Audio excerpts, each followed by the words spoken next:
Levítico? Tá certo? 14. Disse o Senhor a Moisés: esta será a lei do leproso no dia da sua purificação, quando for levado ao sacerdote. O sacerdote sairá para fora do arraial e o examinará. Se a praga da lepra estiver curada, o sacerdote ordenará que, por aquele que deve ser purificado, se tomem 2 aves vivas e limpas, madeira de cedro, carmesim e isopo. Mandará também que se molhe uma ave num vaso de barro sobre águas correntes, e tomará a ave viva, a madeira de cedro, o carmesim e o isopo, e os molhará com a ave viva no sangue da ave imolada sobre as águas correntes. Sobre aquele que deve ser purificado da lepra, espargirá 7 vezes e o declarará limpo. Então soltará no campo a ave viva. Aquele que deve ser purificado lavará suas vestes, rapará todo o seu pelo e se lavará com água. Assim será limpo. Depois entrará no arraial, porém ficará fora da sua tenda por 7 dias. Ao 7º dia, rapará o cabelo, a cabeça, a barba e as sobrancelhas e o restante do seu pelo. Lavará suas vestes, banhará o corpo com água e será limpo. No 8º dia, tomará 2 cordeiros sem defeito e uma ovelha sem defeito de 1 ano e 3/10 de um efa de flor de farinha para oferta de cereais, amassada com azeite e 1 log de azeite. O sacerdote que faz a purificação apresentará perante o Senhor o homem que deve ser purificado junto com aquelas coisas à entrada da tenda da congregação.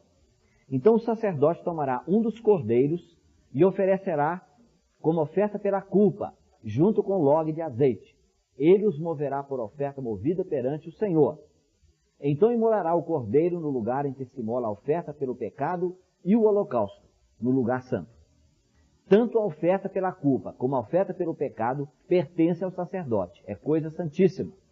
O sacerdote tomará do sangue da oferta pela culpa e o porá sobre a ponta da orelha direita daquele que deve ser purificado, e sobre o polegar da sua mão direita, e sobre o polegar do seu pé direito. Também o sacerdote tomará do log de azeite, e o derramará na palma da sua própria mão esquerda, e então molhará o dedo direito no azeite que está na sua mão esquerda, e daquele azeite com o seu dedo espargirá 7 vezes perante o Senhor. Do restante do azeite que está na sua mão, o sacerdote porá sobre a ponta da orelha direita daquele que se há de purificar, e sobre o dedo polegar da sua mão direita, e sobre o dedo polegar do seu pé direito, em cima do sangue da oferta pela culpa. O restante do azeite que está na mão do sacerdote, este o porá sobre a cabeça daquele que deve ser purificado. E assim o sacerdote fará expiação por ele perante o Senhor. Também o sacerdote oferecerá a oferta pelo pecado e fará expiação por aquele que deve ser purificado da sua imundícia. Depois imolará o holocausto e o oferecerá com a oferta de cereais sobre o altar, e assim o sacerdote fará expiação por ele e será limpo. O versículo 21 até o 32 é a mesma coisa, só que é a exigência de Deus para aquela pessoa que for pobre. Então muda as ofertas, tá? O animal, não é? No caso, se ele não pode oferecer, por exemplo, uma ovelha, não é? E um cordeiro, então poderia oferecer a rola e pombinhos, como está aqui, não é? Mas depois, irmãos, os irmãos vão ver que tanto no primeiro caso como no segundo, você tem as ofertas e tem alguma coisa que acontece no 8º dia, tá certo? Nós vamos ver ponto por ponto desse capítulo tão maravilhoso sobre a purificação do leproso. Se você quiser saber no Novo Testamento, qual é a passagem do Novo Testamento que abre para nós esse texto, então é só você ler comigo Romanos capítulo 7, a partir do versículo 18. Romanos 7, 18. Eu sei que em mim, isto é, na minha carne, não habita bem algum. Com efeito, querer estar em mim, mas não consigo realizar o bem. Irmãos, essa é uma descrição exatamente de uma pessoa leprosa. É uma descrição da lepra. Paulo diz assim, eu sei que em mim, isso quer dizer o seguinte, não é no novo Paulo. Aí vem, isto é uma explicação, tá? Isto é, na minha carne não habita bem algum. Na minha carne. Tá vendo? É como se fosse uma figura da lepra que tomou conta de todo o corpo. E ele continua, pois não faço o bem que quero, mas o mal que não quero, esse faço. Ora, se faço o que não quero, já não faço eu, mas o pecado que habita em mim. Acho então esta lei em mim, que quando quero fazer o bem, o mal está comigo. Pois segundo o homem interior tem prazer na lei de Deus. Mas vejo nos meus membros outra lei, que batalha contra a lei do meu entendimento e me prende debaixo da lei do pecado que está nos meus membros. Miserável homem que sou, quem me livrará do corpo dessa morte? Dou graças a Deus por Jesus Cristo, nosso Senhor. De sorte que eu mesmo, com o entendimento, sirvo a lei de Deus, mas com a carne a lei do pecado. Portanto, agora nenhuma condenação há para os que estão em Cristo Jesus, que não andam segundo a carne, mas segundo o Espírito. Porque a lei do Espírito de vida, em Cristo Jesus, livrou-me da lei do pecado e da morte. Pai, nós oramos pedindo mais uma vez, Senhor, abençoe essa porção da Tua palavra. E o Senhor fale conosco, nos mostrando, Senhor, como podemos ser libertados não apenas da culpa do pecado, mas também do domínio do pecado. Ó Senhor, nessas figuras maravilhosas que o capítulo 14 de Levítico nos mostra. Senhor, dá-nos agora, Senhor. Nós recebemos pela fé a unção para falar, a unção para ouvir. Ó Senhor, tem misericórdia. Nós, Senhor, que já temos pela Tua graça caminhado mais tempo com o Senhor, sabemos quão grandes são as lutas na nossa vida cristã contra o pecado. E, ó Pai, aqueles que são jovens, estão vivendo hoje nesse mundo cheio de maldade, com tantas atrações, com tantos convites para os pecados da carne, Senhor, tem misericórdia, Senhor, traz revelação de como eles podem ter uma vida vitoriosa, uma vida de pureza, uma vida de santidade na Tua presença.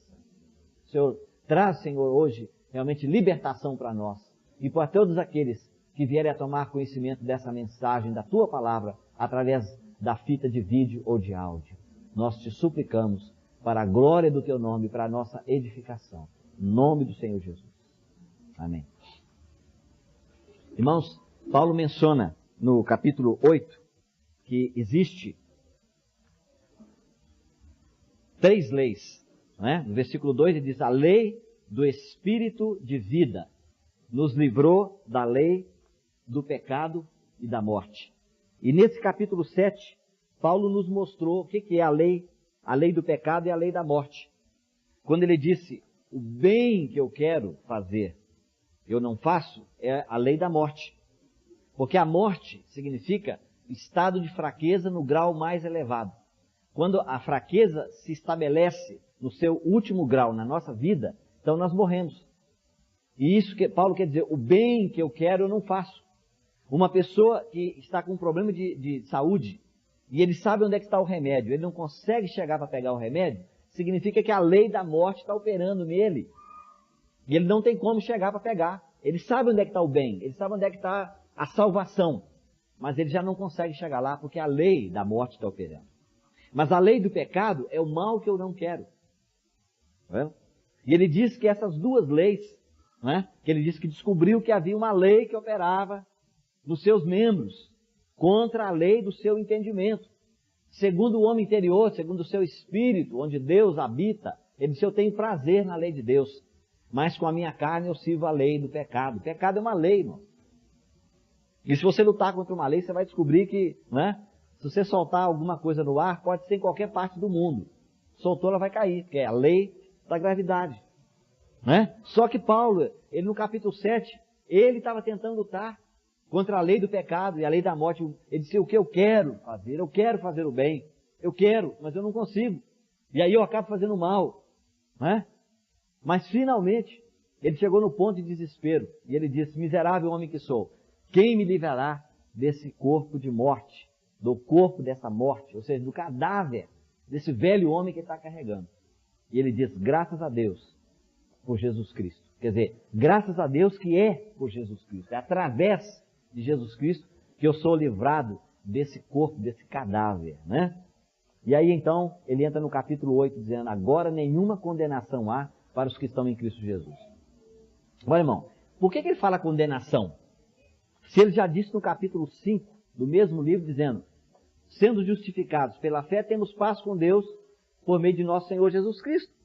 Se eu já fui justificado, por que tem que repetir no capítulo 8 que nenhuma condenação há para os que estão em Cristo Jesus?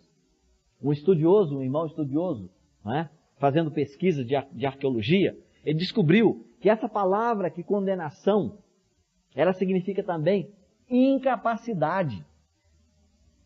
Incapacidade. Não apenas, não é um termo jurídico, mas ele quer dizer apenas isso, que agora nenhuma condenação, nenhuma incapacidade há, tá certo? Para os que estão em Cristo Jesus. Por quê? Porque eles não precisam andar segundo a carne. Nós não somos aleijados. Os irmãos estão vendo? Irmãos, por que nós somos vencidos pelo pecado? Porque nós não conhecemos a lei do Espírito de vida. Preste bem atenção. Se eu soltar esse pente aqui, olha, veja bem, ele cai. Não importa em que lugar do mundo, porque é uma lei. Tá certo? Mas ele falou que também existe uma lei do Espírito da vida. Ora, se a lei do pecado significa que você luta contra ela e ela vai te vencer, porque é uma lei, você não tem como vencer uma lei. Olha, alguém acha que pode ser fácil segurar essa Bíblia assim, ó. Tente para você ver. Assim, você fala, mas isso aqui só? Pode segurar. Uma vez nós tivemos uma experiência com um amigo, eu era adolescente, demos alguma coisa para ele segurar. E a gente pagava para ele um queijo, ele gostava muito de queijo, de doce. Nós pagávamos um queijo inteiro para ele e 20 doces de leite, para ele comer com queijo. E ele comia, do tanto que ele gostava. Ele falou, isso é café, eu não lembro o que nós demos para ele segurar. Acho que foi um peso, daqueles que antigamente usava nas balanças, colocava, né, aqueles negócios, né, pesado, né. Então demos para ele um pezinho daquele, ele começou a segurar. Aí passou um minutinho, 2, aí ele começou a ficar meio torto, entendeu? E o braço começou a dar uma dorzinha aqui, deu um pouquinho, começou a tremer o braço. Pô, mas você não é tão pesado assim? O que houve? Sabe o que é, irmão? É uma lei que tá. Trabalha 24 horas. A lei do pecado opera 24 horas, não dorme, não descansa nem nada. Você tem como lutar? Não. Por isso, irmão, a Bíblia não fala que você vence o pecado. A Bíblia diz que você é libertado do pecado. Tá certo? Nós somos libertados. Sabe o que é? Já viu aqueles dentes que eles colocam em cima da bisnaga de mortadela ou de presunto? Blá! É isso para segurar? Para depois começar a sacrificar a coitadinha? É? Libertação é você tirar aquela garra que está em cima. Só isso. Não somos nós que temos vitória. Deus nos liberta. Tá certo? Nós somos libertados. Libertados. E ele disse de que maneira? Através de outra lei. Deus colocou dentro de nós a lei do Espírito de vida. Ou lei do Espírito da vida. Porque o Espírito Santo é o Espírito da vida. Então toda vez que essa lei manifesta, o que é? É vida. Então, irmãos, hoje nós vamos ver um pouquinho aqui sobre esse capítulo, né, tão importante que nos fala sobre a purificação do leproso. Né? Olha bem, nós dissemos para os irmãos que os capítulos de Levítico são, capítulo 11, é que nós estamos cercados de pecado. Né? Capítulo 12 é o pecado que foi transmitido para nós. Né? A mãe, os pais passam para os filhos. Capítulo 13 é a manifestação dessa natureza má. Tá certo? Nós nunca podemos inverter a ordem. Nós pecamos porque nós somos pecadores. Não somos pecadores porque pecamos, não. Nós pecamos porque nós já nascemos com uma natureza má. Toda criança nasce com essa natureza má. Salmo 51, 5, não é isso? Em iniquidade foi formado, e em pecado me concebeu minha mãe. Tá certo? Já passou para nós. O capítulo 13, ele fala sobre essa manifestação, exteriorização do pecado, que é a lepra. Capítulo 14 fala sobre a purificação. Os irmãos lembram que nós falamos que na Bíblia você não encontra cura para a lepra. Tá certo? A lepra, tudo indica que era julgamento de Deus para mostrar às pessoas as consequências do pecado. Era uma figura. Por isso, é sempre usada a palavra purificação e nunca cura. Hoje nós queremos ver como é que Deus faz para nos livrar disso. E os irmãos sabem que esse leproso que aparece aqui no capítulo 14 não é um incrédulo. Ele é um israelita, é alguém que conhece o Deus de Israel. Tá certo? Isso aqui, irmãos, está falando para nós sobre o que acontece na vida de um cristão. Na vida do cristão pode aparecer a manifestação da lepra. Está vendo? E hoje eu acredito que há muitos irmãos que vivem numa crise tremenda. Porque a palavra de Deus diz, se nós dissermos que nós não temos pecado, não é isso? 1 João capítulo 1, versículo 8. E se dissermos que não pecamos, ou seja, duas coisas. Se você disser que você não tem uma natureza má, uma natureza caída, e que você disser que você não comete pecado, você está fazendo a Deus mentiroso, você engana a si mesmo e a verdade não está em você. É o que João declara. Está vendo? Então, todos nós temos uma natureza caída. E essa natureza não é tirada. Aí os irmãos sabem o que acontece? Muitas pessoas, quando pregam o Evangelho, falam com o pecador. Se você aceitar Jesus, você é uma nova criatura, as coisas velhas passaram e agora tudo é novo. Ou seja, não tem mais pecado. Aí, coitado, ele vai carregar uma carga. Primeiro, isso está entrando em choque com o 1 João, que diz, se dissermos que não temos pecado. Certo? Então, um texto da Bíblia está entrando em choque com o outro. Está molhando os irmãos aí? Tá? Então, tem que fechar lá em cima, irmão Moisés, por favor. Ok? Prontinho. Olha, irmão. A palavra de Deus diz que se alguém está em Cristo, nós estamos em Cristo. Tá certo? E em Cristo não há condenação. E quando o Pai olha para nós, ele vê que tudo é velho e tudo se fez novo. Mas na prática, não. Na prática, não.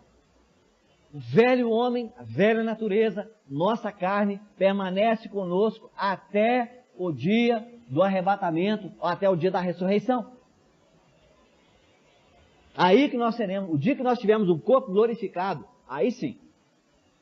Mas enquanto nós estivermos aqui, Deus não tira essa natureza velha de nós, não. A natureza velha está lá dentro. No momento que você deixar de vigiar, ela se manifesta. E é por isso, irmão, que a Bíblia ensina que você deve ter uma vida de devoção, você deve ler a palavra de Deus, você deve orar. Está vendo? É isso que a palavra de Deus ensina. Por quê? Se você não alimenta essa vida, então a outra vida é alimentada. As duas estão lá. Paulo não disse em Gálatas, o que luta contra o Espírito? Né? A carne, não é isso? Então se a carne luta contra o Espírito Santo, significa que é uma pessoa salva, porque o Espírito Santo está lá dentro. Agora os irmãos sabem, a grande dificuldade nossa como cristãos, sabe o que é? É que nós lemos essas passagens, nós vamos ver esses símbolos aqui do capítulo 14, é muito bonito.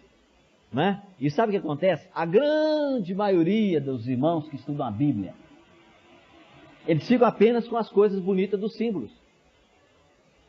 Irmão, olha, eu tenho mais de 30 anos que eu estou estudando a Bíblia. Esse é um dos erros que eu cometi, foi exatamente esse. Nossa, que maravilha, que pregação linda. Puxa, como aquele irmão conhece a palavra. Nossa, você viu a explicação que ele deu? Né? Aquela ave que foi morta e dentro de um vaso de barro e na água corrente e não sei o quê. E depois a ave viva tinha que ser molhada no sangue da ave morta e depois era solta. Nossa, que coisa maravilhosa, volta para casa. Vai daí. Que valor que isso tem? Sabe o que acontece? Enchemos a cabeça de doutrina, de interpretação muito bonita. Nossa, aquele irmão ali, puxa vida, espetáculo. Aí eu quero aprender também, que eu quero pregar igual aquele irmão prega, né? Faz outras pessoas ver como eu conheço a Bíblia bem, como é que eu sei interpretar a Bíblia, como é que eu conheço coisa maravilhosa. Mas não aplico aquilo, irmão. Está vendo? A palavra de Deus diz aqui o seguinte, olha, que o que acontecia? O sangue da ave, diz aqui, olha, versículo 5. Mandará também que se molhe uma ave num vaso de barro sob águas correntes. Lá nós vamos ver o que é, tá? Não esqueci não, viu, irmão? Seu sermão está aqui, ó. O sermão do irmão ali, do Norberto e da Ruth. Né? É praticamente o sermão de hoje. Então eu vou seguir por aqui em vez de seguir por aqui, ó. Meu irmão entregou aqui, vou mostrar para vocês as perguntas que ele fez. Está tudo aqui dentro, né? Então veja bem, irmão, o que quer dizer que o sangue está ligado com águas correntes? No original é água viva. Você sabe, água corrente, a ideia é de água viva. Você sabe que se você estiver num rio, e você andar mais ou menos o que eles falam que 100 metros, não sei se chega a tanto, só o fato da água estar correndo, entendeu? Ela se purifica. Mesmo que tenha algo sujo lá em cima, se você andar para baixo, na corrente, você vai ver que lá embaixo a água está purificada. Né? Então, ela é água corrente, não é água estagnada. Tá vendo? Isso que quer dizer? É que todo o valor do sangue, o sangue, que aqui nós estamos vendo o sangue da ave, nós vamos ver o que é, sem dúvida é o sangue do Senhor Jesus, só tem valor quando é aplicado pela água corrente, que é o Espírito Santo. Se você não fizer essa aplicação para a sua vida prática, não tem valor. Ou seja, se você não tiver revelação no seu espírito daquilo que está escrito na palavra, é letra morta. É por isso que aquele irmão escreveu aquele cântico, né? Que diz assim: enquanto, ó Salvador, teu livro eu ler, meus olhos vêm abrir, te quero ver. Além da mera letra, a ti, Senhor. Está vendo? Além da mera letra.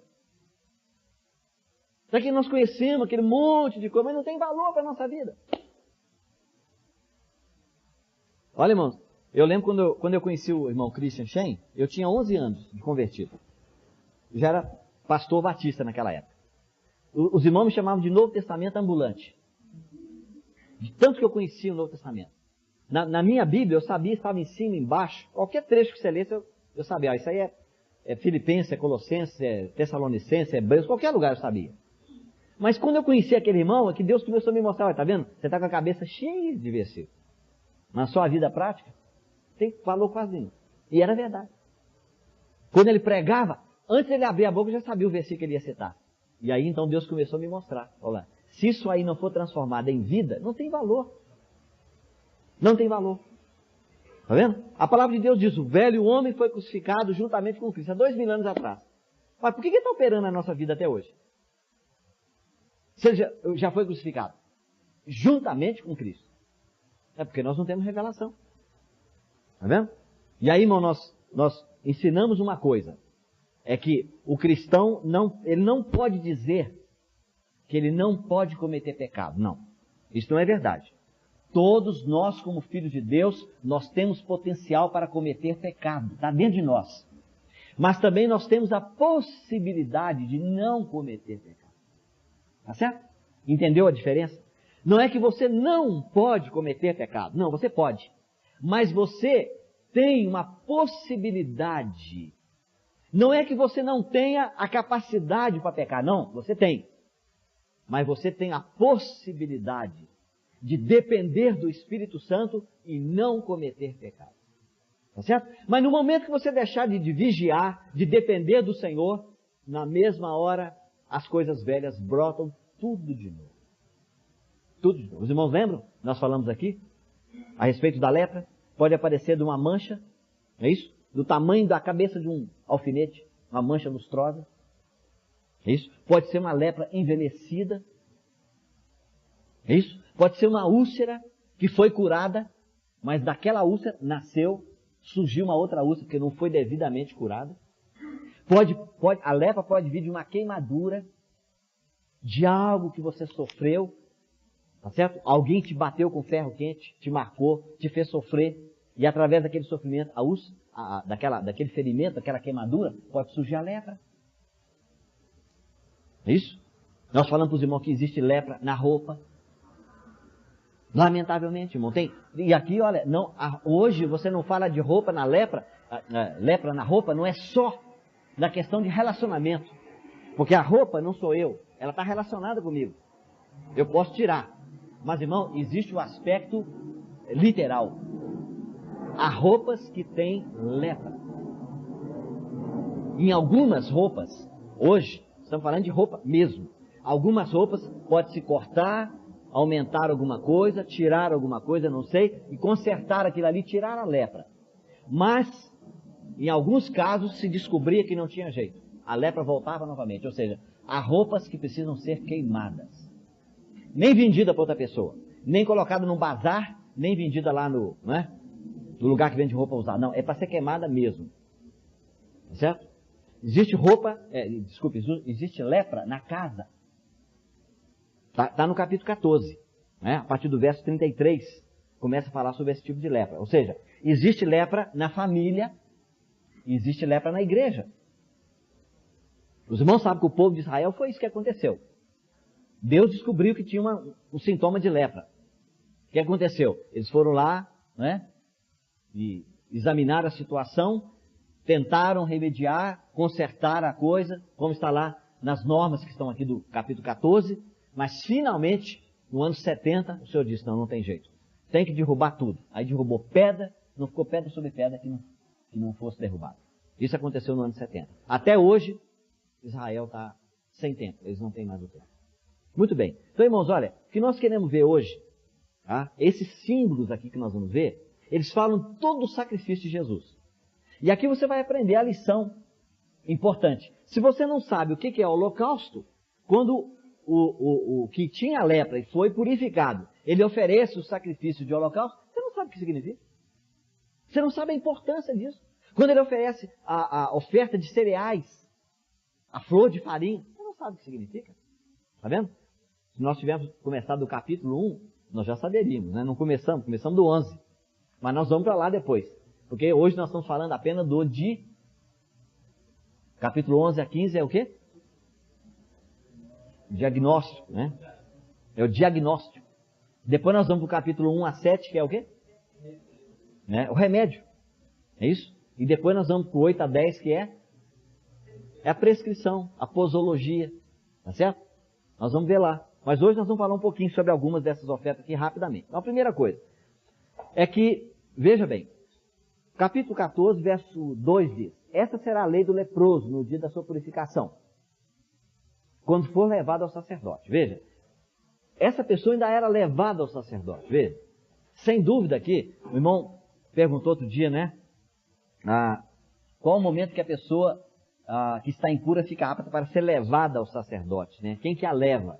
Então, algumas coisas nós não podemos aqui ser muito literais, né? Não tem muito sentido. Mas veja bem, sem dúvida que essa pessoa que leva uma pessoa que tinha lepra e agora está curada, sem dúvida nenhuma que é o Espírito Santo. Tá certo? Mas pode ser um de nós também. Pode ser um de nós. Mas se essa pessoa já foi curada da lepra, significa que ela está tendo contato com Deus. A lepra já passou e agora ela quer receber, tá certo? A purificação. Lembra bem de 1 João? Ele é fiel para nos perdoar e purificar. Tá vendo? Não apenas perdoar, mas purificar.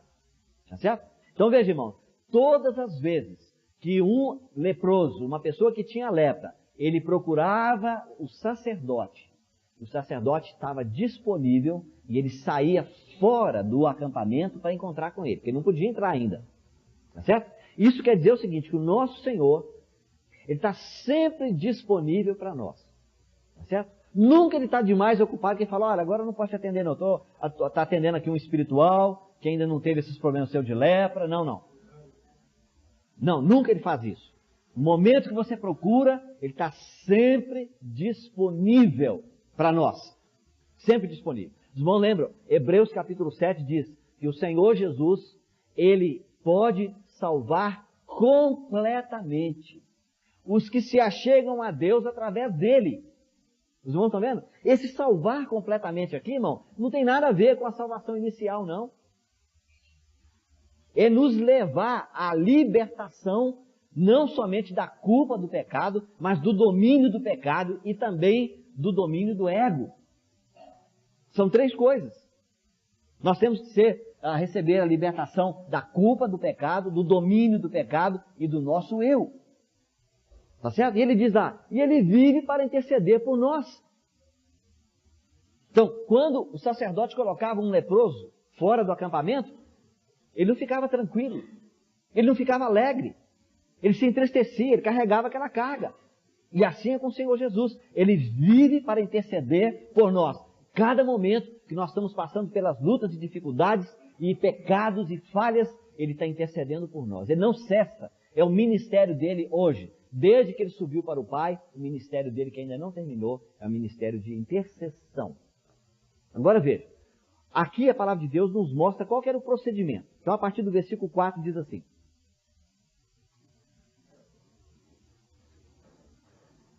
quando a praga da lepra estiver curada, aí o sacerdote ordenará que por aquele que deve ser purificado se tomem 2 aves vivas e limpas, madeira de cedro. Quando a praga da lepra estiver curada, aí o sacerdote ordenará que por aquele que deve ser purificado se tomem 2 aves vivas e limpas, madeira de cedro, carmesim e sopo.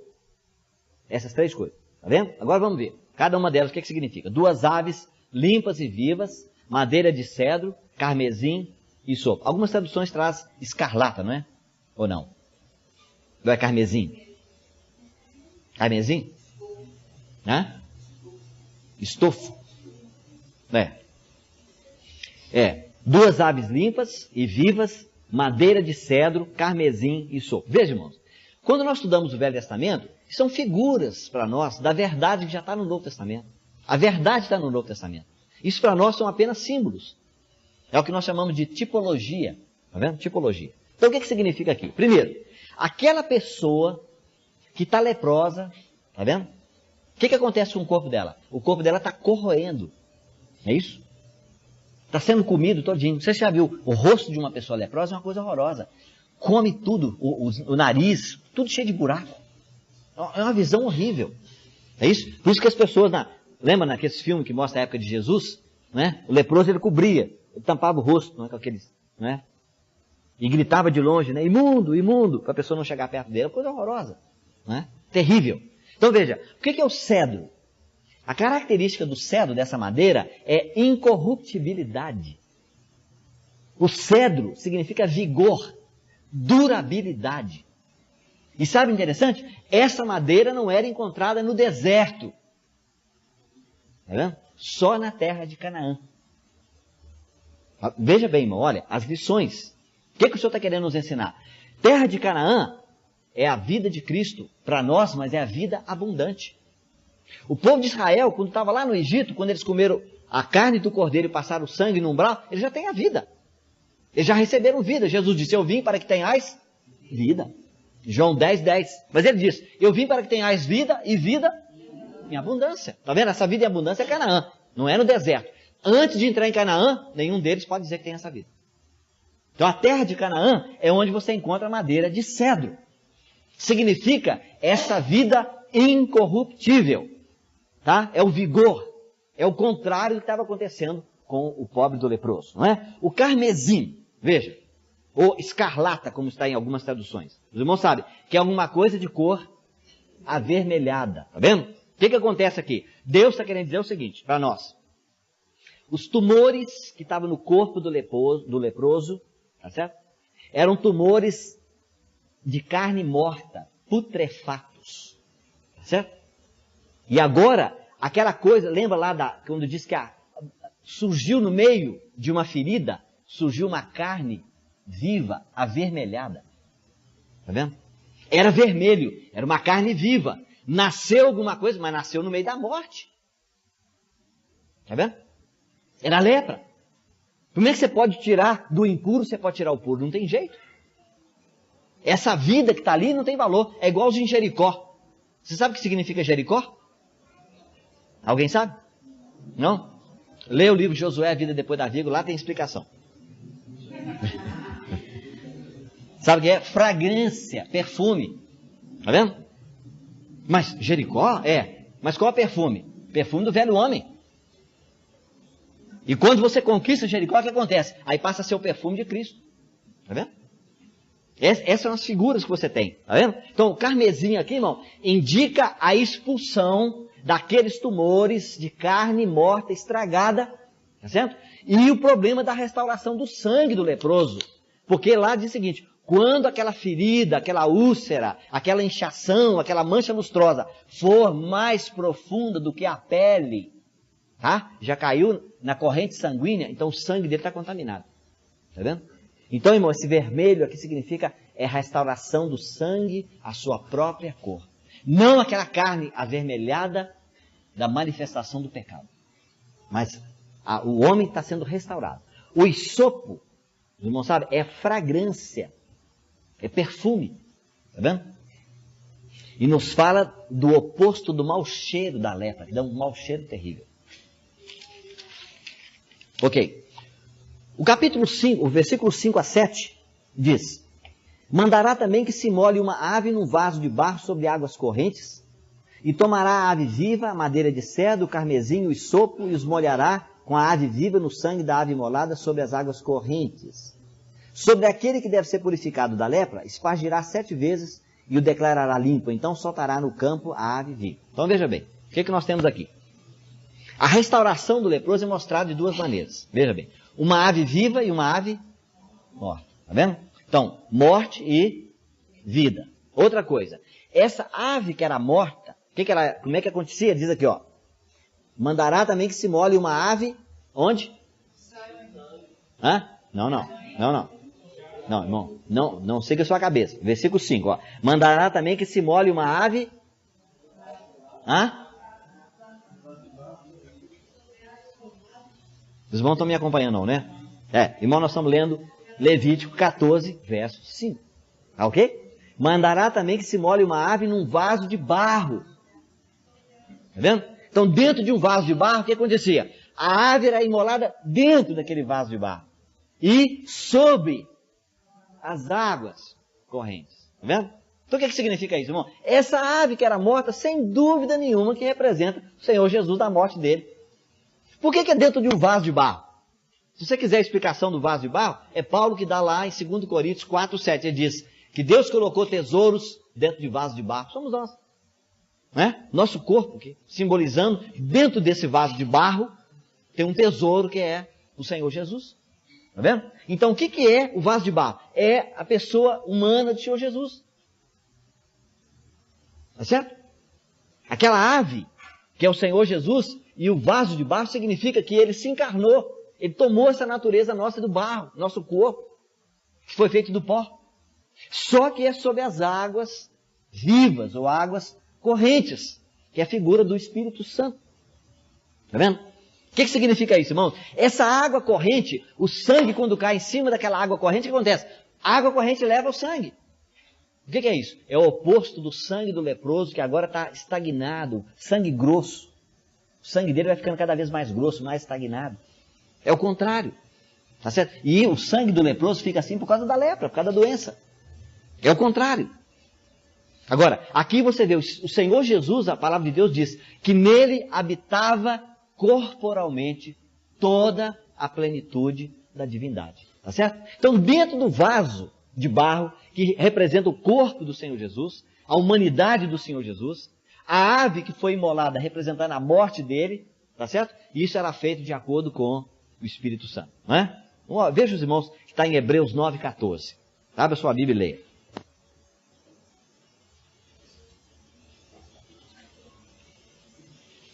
Hebreus 9,14.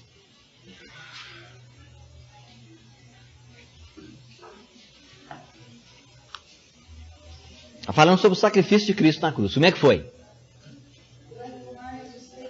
Quanto mais o sangue de Cristo, pelo Espírito Eterno, se a si mesmo. Tá vendo? Então, o que você viu aí? Você viu a Trindade, não é isso? Quanto mais o sangue de Cristo, que pelo Espírito Eterno se ofereceu a si mesmo, imaculado a Deus, está vendo? Então, quem que recebeu o sacrifício? Deus. Quem que é o sacrifício? É Jesus. Quem que é o sacerdote? É o Espírito Santo, está vendo? Então essa figura que você tem aqui, a água representando o Espírito Santo, tá vendo? O sangue da ave que foi morta representando o Senhor Jesus e o vaso de barro representando a humanidade dele, que ele tomou essa forma, tá vendo? E veja, irmão, essa ave que era morta, ela levava a impureza da lepra. Era como se a lepra tivesse colocado, tá certo? Sobre ela, e ela leva aquela morte. E o sangue era derramado nas águas vivas. O que vai acontecer? 2 correntes que encontraram agora. Uma corrente de sangue e uma corrente de água. Aí você vê o Espírito Santo e o sangue do Senhor Jesus. Então, irmãos, olha, duas coisas. Primeiro, significa que Cristo se ofereceu imaculado a Deus o Pai através do Espírito Santo. Essa é a primeira coisa. Esse é o lado dele. Mas do nosso lado, o que significa isso? É que o sangue do Senhor Jesus, a pessoa só pode receber essa aplicação do sangue se for através da operação do Espírito Santo. Está vendo? Por isso, irmão, hoje as pessoas pregam o Evangelho. Não há nenhum apelo para o pecador, não se pregou nada do Evangelho, não se explicou nada do Evangelho. O pecador não sabe nada do que significa aceitar Jesus. Você vê que não há nenhum ambiente espiritual para que o Espírito Santo opere e nós oferecemos uma oportunidade. Isso não significa que Deus não possa operar dessa maneira, viu, irmão? Deus opera, tá certo? Mas não é a maneira correta. Você tem que apresentar para o pecador o que ele é. E o que Jesus fez por ele? E o que ele tem que fazer? Não é simplesmente chegar, você não quer entregar sua vida para Jesus? Às vezes acontece, as pessoas entregam a vida. Não é? Mas o irmão aqui está dizendo o seguinte, que o sangue tem que ser aplicado pela corrente de águas vivas, que é o Espírito Santo. Eu já contei para os irmãos daquele homem do interior, quando eu era pastor lá da Igreja Batista, né? Que ele falou comigo, não, um dia eu quero ser crente sim, eu já determinei o dia. Ah, é? Qual o dia que vai ser? O dia que o Billy Graham vier no Brasil. Que ele já veio uma vez, pregou lá no Maracanã e eu vi, sabe, gostei muito. E eu vou aceitar Jesus com ele. Eu pensei comigo, não sei se naquele dia o senhor vai realmente aceitar. Porque a pessoa só pode aceitar quando ele é movido pelo Espírito Santo. Caso contrário, irmão, como é que ele pode saber que ele é pecador? Pois é o Espírito que convence do pecado, da justiça e do juízo. Se ele não for convencido do pecado, tá certo? Mas tem que ser do juízo também. O que é o juízo? É que o Senhor Jesus já levou a nossa culpa. O juízo já caiu sobre ele. Tá vendo? Não, desculpe, da justiça, né? E do juízo, porque se ele não crê, então um dia o julgamento virá sobre ele. Agora, irmão, veja bem, o sangue dessa ave é para satisfazer uma exigência de Deus, ou seja, a lei de Deus foi quebrada, ok? Mas a água, irmão, representa obediência. A água que representa o Espírito Santo vai nos capacitar a viver uma vida de obediência. Não vão entendendo? Quando a palavra de Deus diz que Jesus aprendeu a obediência pelas coisas que padeceu, a Bíblia não está dizendo que ele trouxe a obediência do céu com ele. Ele aprendeu a obediência aqui. Ele se submeteu. É incrível essa declaração. Sabe o que acontece? Essa vida de obediência foi plantada dentro de nós. O problema é que nós não deixamos essa vida se manifestar. Então nós somos desobedientes. Tá certo? Não somos nós que vamos obedecer, é o Senhor Jesus em nós. Ele é a nossa obediência. É a vida dele de obediência que vai viver em nós.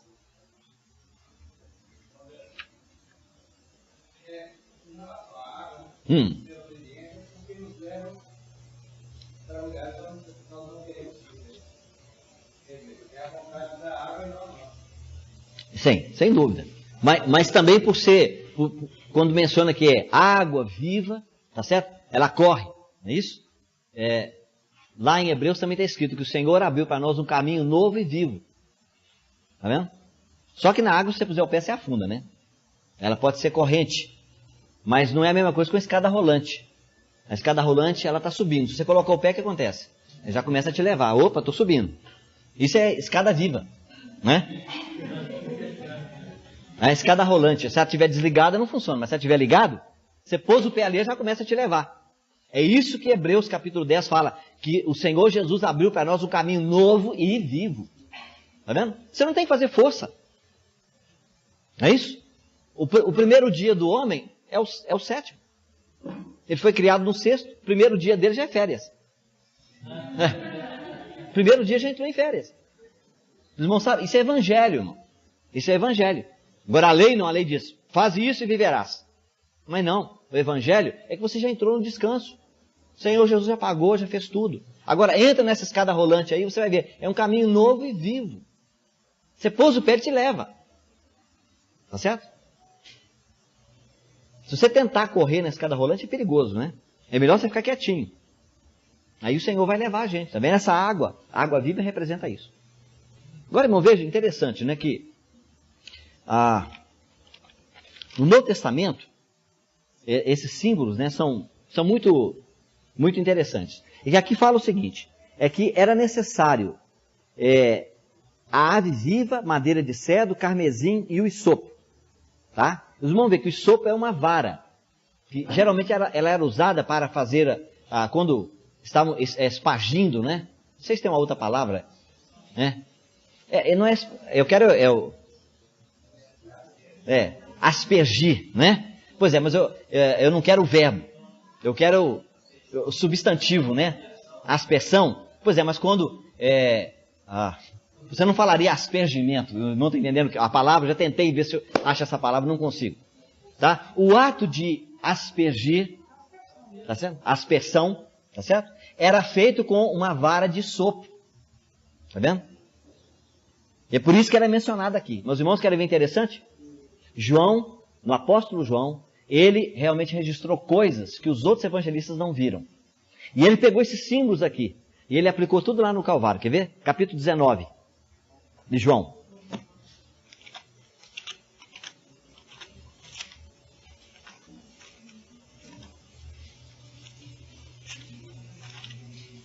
João 19, verso 29. 28. Mais tarde, sabendo Jesus que tudo estava consumado, e para que a Escritura se cumprisse, diz: tenho sede. Os irmãos sabem, quando Jesus diz tenho sede, ele que disse, quem tem sede, vem a mim e beba, nesse momento ele está dizendo, eu tenho sede. Tá vendo? Naquele momento, na cruz do Calvário, a partir do momento que ele diz, Deus meu, por que me desamparaste? Ele não usou mais a palavra Pai, perdoa-lhes porque não sabem o que fazem. Ele não usou mais. Tá vendo? Hoje mesmo estarás comigo no paraíso. Não. Mas agora ele está dizendo a expressão Deus meu. Ele está no nosso lugar. Tá vendo? Ele foi separado. Ele diz, por que me desamparaste? Porque ele foi separado. Porque está carregando essa lepra. Tá vendo? E aí, agora nesse momento, ele está sentindo realmente o fogo do inferno. O fogo do julgamento. Por isso ele diz, tenho sede. Tá vendo? E tudo isso por causa do pecado que estava colocado sobre ele. Ele foi feito pecado por nós. Ele não foi feito pecador. Foi feito pecador. Né? É diferente. Aí diz, estava ali um vaso cheio de vinagre, embeberam de vinagre uma esponja, colocaram-na numa vara de hisopo e chegaram à sua boca. Tá vendo? Não apenas isso, mas olha aqui. Mesmo capítulo, verso 34. Contudo, um dos soldados trespassou-lhe o lado com uma lança. E imediatamente saiu sangueado. Não está vendo? Essas palavras de João aqui está dizendo que João, ele identificou aquele processo de purificação do leproso exatamente com a morte do Senhor Jesus. Na morte do Senhor Jesus na cruz, irmãos, é um ato só, mas ele inclui uma série de aplicações. Por exemplo, as 5 ofertas do Levítico estão lá. Mas é um aspecto diferente de simplesmente Jesus morreu para levar nossos pecados. É diferente. Né? Quando nós formos estudar, nós vamos ver isso. Né? João entendeu que era o cumprimento desses tipos que nós vimos aqui. Não apenas isso, mas na primeira epístola de João, ele ainda falou um pouco mais. 1 João capítulo 5, verso 6.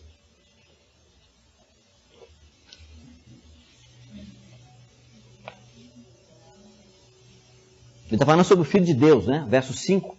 Quem é que vence o mundo senão aquele que crê que Jesus é o Filho de Deus?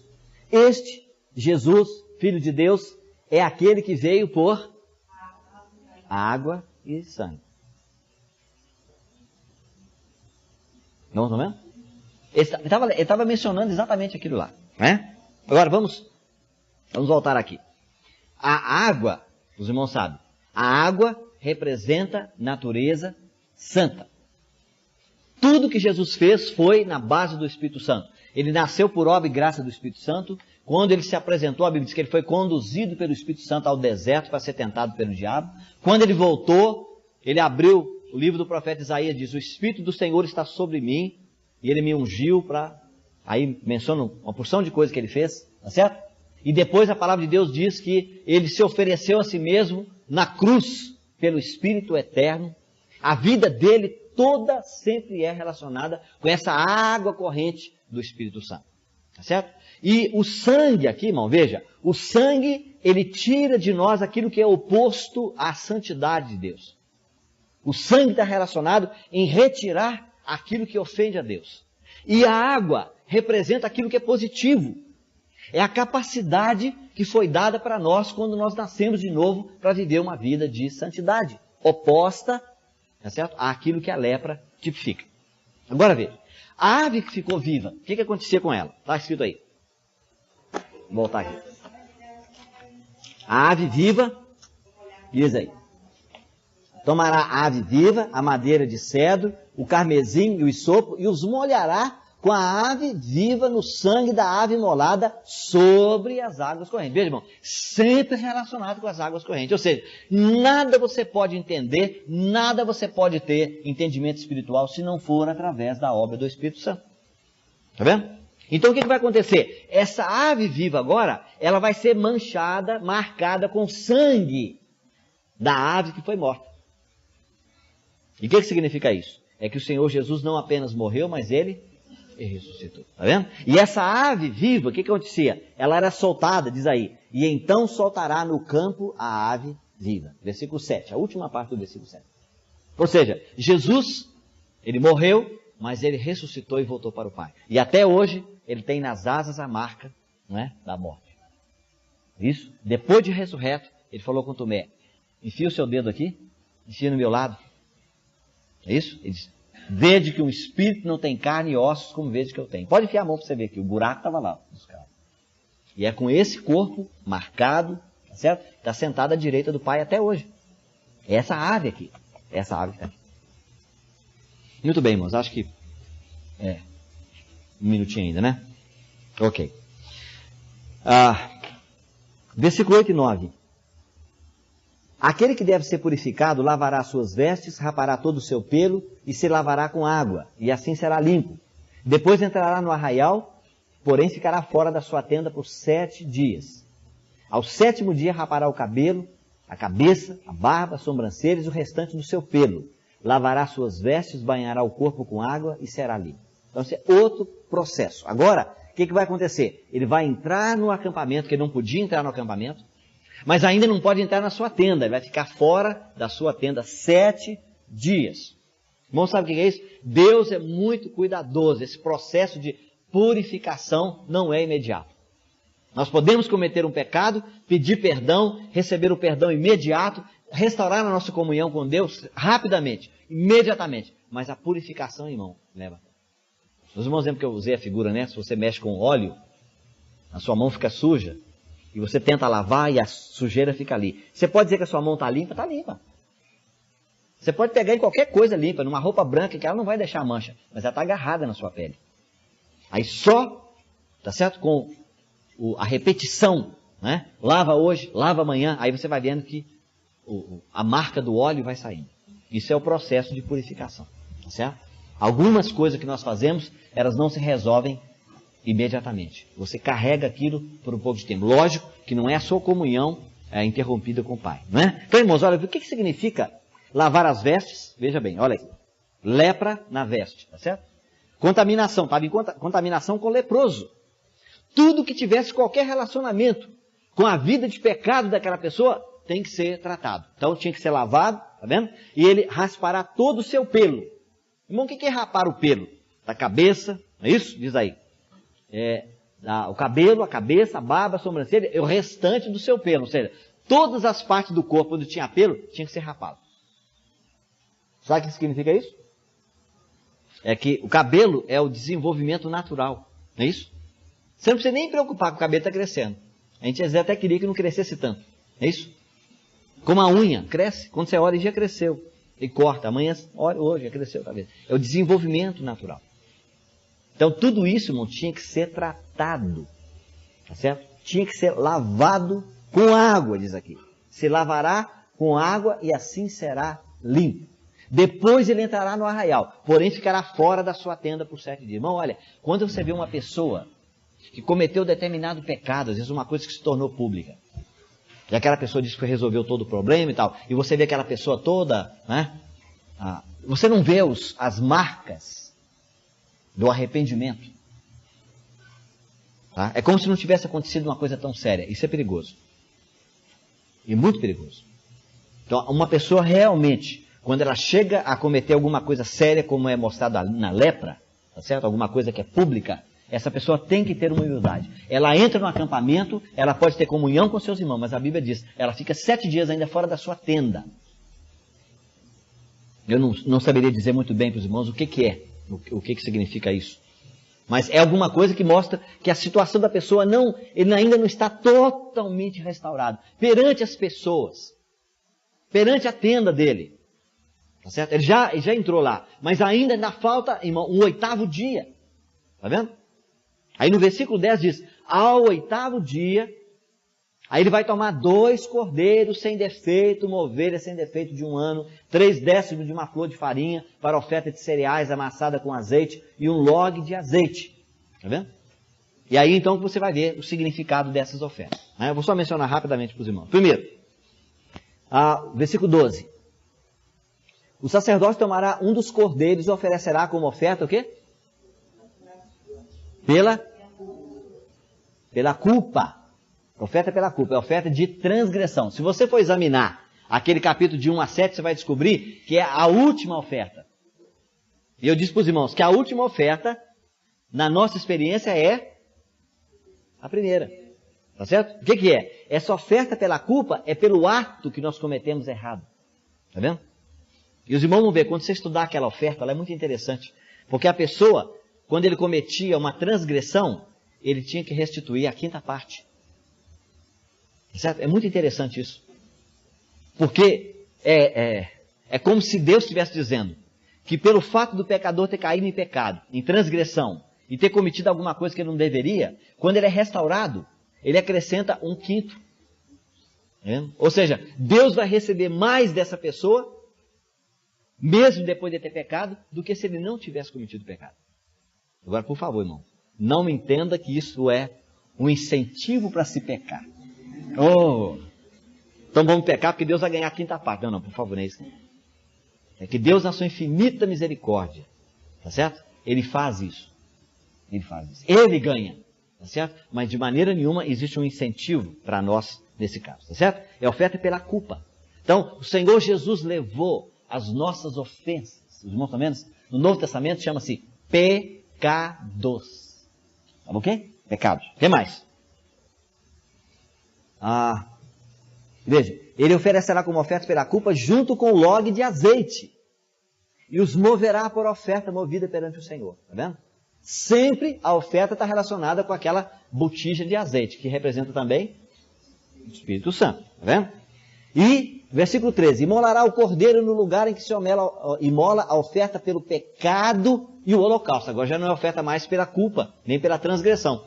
É a mesma coisa. É oferta pelo pecado. E oferta também de holocausto. Então, irmão, oferta pelo pecado é a seguinte, na ordem do pecador indo em direção a Deus. Oferta pela culpa ou pela transgressão, depois oferta pelo pecado. O que é isso? É que nós temos que um dia, Deus tem que nos mostrar, nos revelar, que nós não apenas cometemos pecados, nós somos pecadores. Ou seja, nós não apenas produzimos frutos ruins, nós somos uma árvore má. Dentro de nós existe uma velha natureza, um velho homem. Está vendo? E é isso que Paulo fala em Romanos 6,6. Sabendo isso, que o nosso velho homem foi crucificado. Está vendo? Deus não trata com os frutos, ele trata com a árvore. É isso? Como eu falei para os irmãos, no carro, o que é que Deus faz? Deus desliga a bateria. O velho homem é a bateria. É a bateria que põe o carro para funcionar. Quando você vira a chave, tá certo? A ignição é Satanás. Ele vai lá e diz, eu quero esse carro funcionando. Ou seja, eu quero esse indivíduo pecando. O que ele faz? Ele vai lá e liga a chave, dá o toque dele. Aí o que acontece? O velho homem, que é a bateria, fala, pegou. E já vai, o carro começa a andar, começa a pecar. Deus falou, não, eu sei como é que resolve isso aí. Desliga a bateria. Aí chega lá, vira a chave. Não faz barulho nenhum. Né? Porque teve uma vez que eu falei, fazia tchum-tchum. Aí o irmão Wilson levantou, não, irmão, tem esse negócio de tchum-tchum, você não conhece carro então.